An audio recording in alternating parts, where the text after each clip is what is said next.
What is going on, guys? Subaraz here, and for the first time in a very long time, welcome to Modern Warfare 3.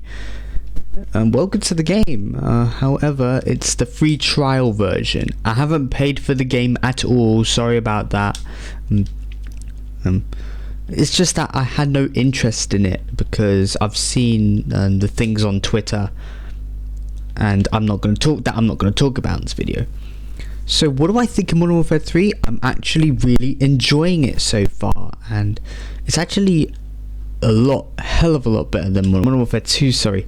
Oh god, I'm gonna get flamed on in the comments. Flamed on.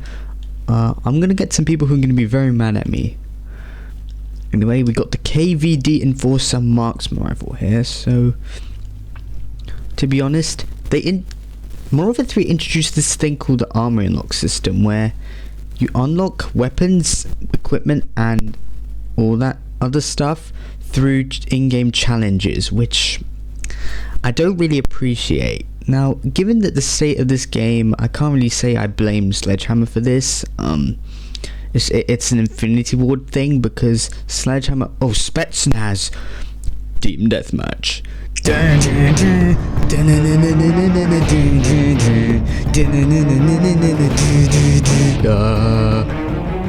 I'm gonna stop because we are playing as the Spetsnaz right now. MW3 actually uses the Spetsnaz MW2 Enigma, not Enigma, the logo. So that's actually really good. Shout out to Infinity Ward, not Infinity Ward. What am I saying? Sledgehammer for that one, because we actually have sub-factions in this game, and by sub-factions I mean, you know, Army Rangers, US Navy SEALs, Task Force 1.1, and especially the Militia. Oh my goodness, if you played on Favela in the beta, you see that red handprint, and the voice of from the original MW2, not the voice of, but like for now it's just a watered down version of Alejandro Rojas. But I haven't got the announcer volume sound on. I put it on 0, so it doesn't matter to me. We're on like 5 kills right now. Not doing too badly. I mean, this is the start of the game, so. And to be honest, I didn't realize this game could be any sweatier than normal. Oh my goodness. I'm gonna use the ACS module. ACS, do your thing. Do your thing. Oh goodness. Goodness gracious, don't turn around. Thank goodness.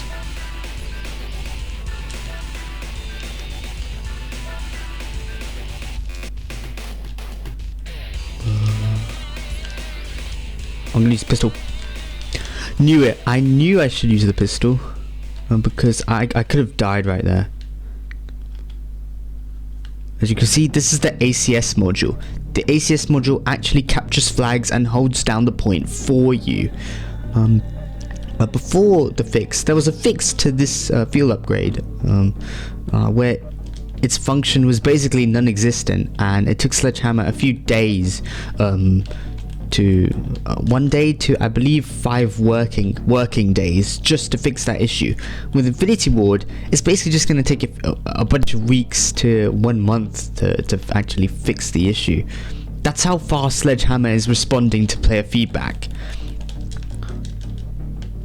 And the score streaks, with the addition of the Swarm and the EMP, I haven't actually got those because I can never go for these high kill streaks because SBMM, but you know, we'll talk about that later on in this video.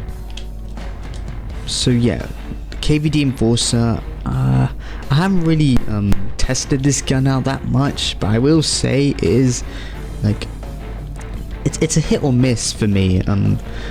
It can be satisfying sometimes whenever I hit the body shot and a headshot, but also when there's a bunch of enemies, and if I can't get collats on them, it can be really iffy sometimes. So yeah, a gun, it's a half and half. It really depends on how good you are as a player. The next thing I want to talk about is about the free trial of this game is the map selection. Sadly, we cannot play on Underpass.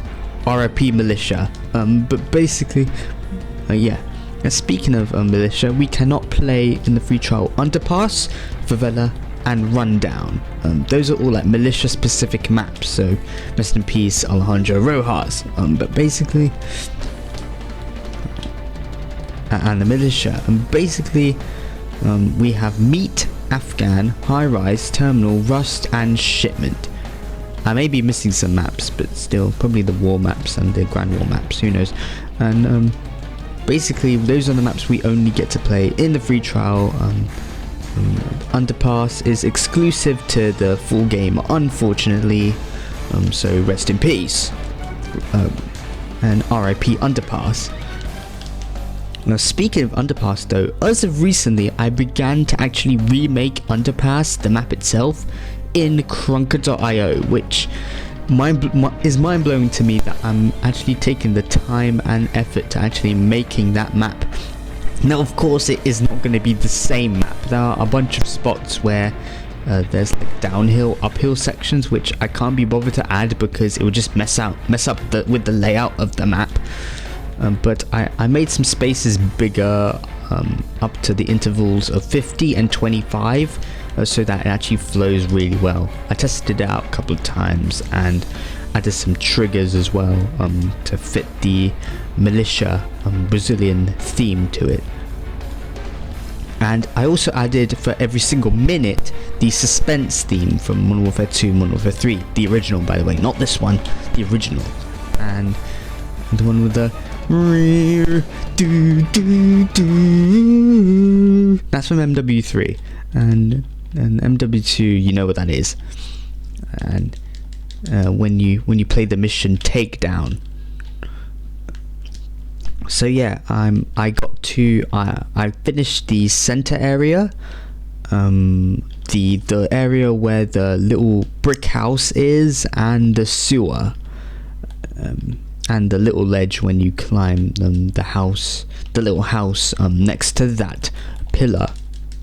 But under the overpass, that's what, hence the map's name right there. But yeah, in general, I have been doing that for my free time. I also managed to watch the Call of Duty League, and also #free Scump, because Scump recently received a DMCA from Activision Blizzard, the company themselves, on Twitch and YouTube, which is actually mind-boggling considering the fact that Scump is one of the biggest influential YouTubers / retired pro players in the Call of Duty League esports scene.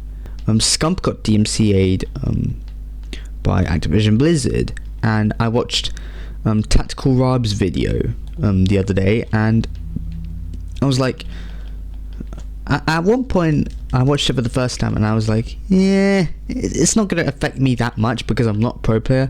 But when I actually looked at today's video that he posted, it was actually insane that such a big company making billions of dollars off of selling new Call of Duty games every single time without making a finished and polished product is just absolutely insane. Activision these days are just greedy people, not greedy people, not the employees themselves, but upper management like Bobby Kotick and all those other people.